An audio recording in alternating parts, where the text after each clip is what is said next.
অসমত প্ৰতিজন ভনী আমাৰ ভনী, অসমৰ প্ৰতিজন খিলঞ্জীয়া ভনী আমাৰ ভনী, আৰু ইয়াৰ ওপৰত কোনোবাই দবদবনি চলাব এইটো সহ্য নকৰো কিন্তু দেই।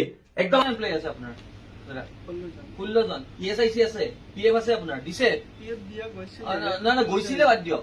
এতিয়া এই মুহূৰ্তত না ৰ'ব ডোন্ট টাচ।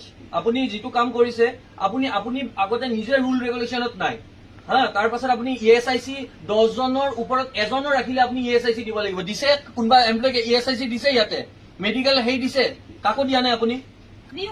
ঠিক আছে, তাৰপিছত যেতিয়া মই চেলাৰীটো দিব আহিছো আপুনি বাৰে বাৰে 10-15 দিন কথা কৈছে, কিন্তু 10-15 আপোনাৰ দাদা আমি শুনক দাদা, তেওঁ এমাহ কাম কৰিছে, অসমৰ ছোৱালী তাই কাম কৰিছে, ক'ৰবাত তাতকে ভাল অফাৰ পাইছে, গৈছে। আপুনি ইমান ঘৰতে থাকি যদি অসমতে যদি গোটেই মাহটো কাম কৰাৰ পাছত আপুনি দৰমহাটো নিদিয়ে, এইটো কথাটো ভাল হৈছে নে বেয়া হৈছে কওক আপুনি। আৰু এটা কথা, এই মানুহখিনিক আপুনি ESIC কিয় নিদিয়ে?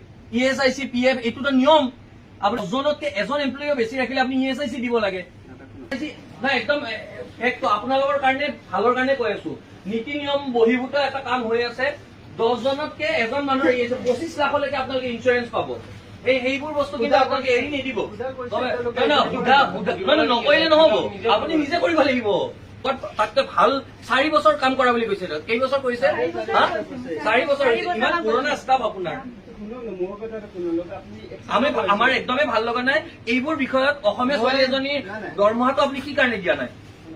মই মানুহবিলাকক কৈছো মই কেক কাটি কিনে পঠালো হ'ল, আপুনি এইপিনে তেখেতে চাওক, দুখীয়া ঘৰৰ ছোৱালী 8-10 হাজাৰ টকাৰ কাৰণে খাটি খাইছে। লখিমপুৰৰ পৰা আহি পেলাই শুনক, আমাৰ অসমীয়া জাতিটো চাওক, আপুনি এনেকে হাই ফাইকে হেৰি দিছে, ইয়াৰে কাৰো কণ্ডিশ্যন ভাল নহয়। এনে বাধ্যত পৰি পেলাই চবে কাম কৰি আছে, গম পাইছে নে? অসমীয়া মানুহবিলাক কেনেকে আমি জীয়াই আছো। তাৰ মাজতে এই কাম কৰা, একমাহ কাম কৰা মানুহ আজি এওঁৰ লগত হৈছে, কাইলৈকে এওঁৰ লগত হ'ব, কাইলৈ পৰহি এওঁৰ লগত হ'ব। এনেকে আপোনালোকে নকৰিব, গম পাইছে? মাহাতো ডাঙৰীয়া, মই আপোনাক সন্মান সহকাৰে কৈ আছো, দৰমহাটো আপুনি নিজে নিয়মত নাই। আপুনি মই মেলিম কিতাপখন। পঢ়া ক'ত গৈছে? দিয়া দেখাওক ESIC কাৰ্ড, আপোনালোকক দেখাওক ESIC ক'ত আছে। ESIC মাহাতো ডাঙৰীয়া 30 নৱেম্বৰত কাম এৰা মানুহজনীক আজি 29 ডিচেম্বৰলৈকে আপুনি কিয় দৰমহা দিয়া নাই? কেতিয়া দিয়া যাব? কেতিয়া? আপুনি আহিলে তেওঁক স্পষ্টকে কৈছে যে দৰমহা নিদো, যি কৰা কৰি ল। তাৰমানে কি? হোৱাট ডু মিনিং বাই? কি তাৰমানে আপুনি কি ক'ব বিচাৰিছে? যি কৰা কৰি ল। অসমতে কি অসমীয়া মানুহৰ এই অৱস্থা নেকি? আপুনি এই ব্যৱস্থা কৰিব আৰু আমি হাতে হাতে বহি থাকিম? এওঁ নাজানিব নেকি PF পইচা তেওঁ থাকিলে? এওঁ নাজানিব নেকি? PF দিছে নেকি? এইফালে দেখো, PF দিছে নেকি? PF দিছে? আপোনাৰ গোটেই মাহটো খাটিব, তাৰ পাছত আজি আপোনালোকে এনেকুৱা কৰিব? আৰে অসমীয়া মানুহ কি খুলি খাই আছে নেকি? এনেকে নকৰিব, গম পাইছে? ইয়াতে চব খাটি খোৱা দুখীয়া মানুহ ইয়াতে কাম কৰি আছে। দাদা, আপুনি এই ছোৱালীজনী যেতিয়া দৰমহাৰ পইচা দিয়া নাছিল, সেইখিনি সময়ত যেতিয়া এই ছোৱালীজনী আহিছিল, আপুনি কি কৈছিল? যি কৰা কৰি ল। সেইটো কি কথা? কি কৰিব লাগে তেওঁ ভাবিছে নেকি তেওঁ অকলশৰীয়া? অসমত প্ৰতিজন ভনী আমাৰ ভনী, অসমৰ প্ৰতিজন খিলঞ্জীয়া ভনী আমাৰ ভনী, আৰু ইয়াৰ ওপৰত কোনোবাই দবদবনি চলাব এইটো সহ্য নকৰো কিন্তু দেই। একদম আপোনাক স্পষ্টকে কৈছো। মই পইচাটো দি দিম, ঠিক আছে? পইচাটো দিবই লাগিব, প্ৰাপ্য তাই কষ্ট কৰিছে আপোনাৰ। আজি একমাহ হৈ গ'ল তাই দৰমহা দিয়া নাই। আপুনি 30 তাৰিখৰ পৰা আজি 30 তাৰিখ, কালি কি কৰিছে আপুনি? না আপুনি ভাবিছে নেকি অসমীয়া ভাই ভনী? দাদা চাওক, ইয়াতে আমি চবৰ লগত মিলি জুলি একেলগে ভালদৰে থাকিবলৈ বিচাৰো। আমাৰ সহজ সৰলতাক যদি আমাৰ দুৰ্বলতা বুলি ভাবে, কিন্তু আমি কিন্তু সেই নহয়, গম কৈছে? আমি কিন্তু সহজ সৰল অসমীয়া মানুহখিনি। তাৰ পাছত আপোনালোকৰ দৰে মানুহবোৰে যদি ভাবিছে যে আমাৰ অসমীয়া বাই ভনী বিলাকক এনেকে ঠগি খাব, হা?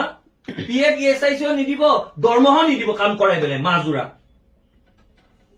ইমিডিয়েট দৰমহা দিয়ক, ইমিডিয়েট আনক দৰমহা।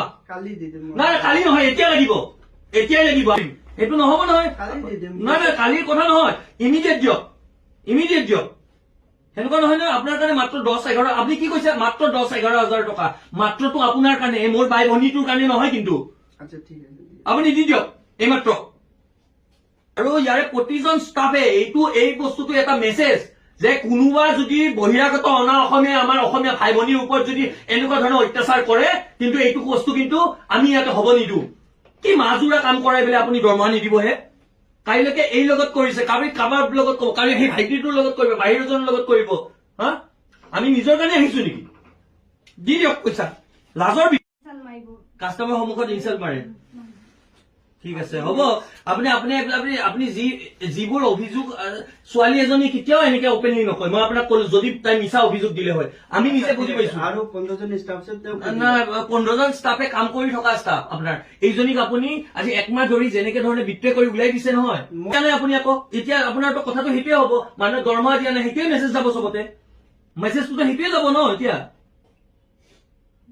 কি কৰে সেই কৰে কেছ দিলেও দি দিয়ে যি কে- কৰা কি কৈছে? যি কৰা কেছ দিলেও দি দিয়ক বুলি কৈছে কথা কব আহিছে কিহৰ কেছ দিব লাগে আপোনাৰ এগেইনষ্টে কেছ চলিব আপুনি ESIC আৰু PF নিদিয়াকে এই মানুহবিলাকক খটুৱাই আছে অসমীয়া মানুহবিলাকক মহানগৰীৰ আহান বজাৰ ন আহানা বজাৰ আহানা বজাৰত এই এনেকুৱা ধৰণৰ এই মাহাতো ডাঙৰীয়া এওঁ ইয়াৰে স্বত্বাধিকাৰী এই ছোৱালীজনী প্ৰায় এমাহ আগতে ইয়াৰ পৰা আঁতৰি গৈছে কিন্তু দৰমহা দিয়া নাই যি কৰা কৰিল কেছ দিল বুলি এই দম্ভালি মাৰিছে এওঁ আজি আমি ইয়াতে আহি উপস্থিত হৈছো তেখেতক সোধপোছ কৰিছো তেখেতৰ ইয়াৰে কোনো এটা ষ্টাফৰ প্ৰায় 20জন ষ্টাফ না ESIC আছে না PF আছে ইমান এক বৃহৎ ব্যৱসায় প্ৰতিষ্ঠান এটা চলাই আছে ESIC নাই অসমীয়া যুৱক যুৱতীসকলৰ PF নাই এই এনেকুৱা ধৰণৰ ব্যৱসায়ী বিলাকে বহিৰাগত আমাৰ অসমীয়া মানুহক ঠগি ঠগি খাই আছে সকলোৱে সাৱধান হওক আজি আমি ইয়াতে উপস্থিত হৈ লগে লগে ইমিডিয়েট দৰমহা দিয়াৰ ব্যৱস্থা কৰি দিম আপুনি এনেই চিঞৰি লাভ নাই আপুনি যিমান চিঞৰিছে এই মানুহজনে আপোনাক উপলুঙাহে কৰিছে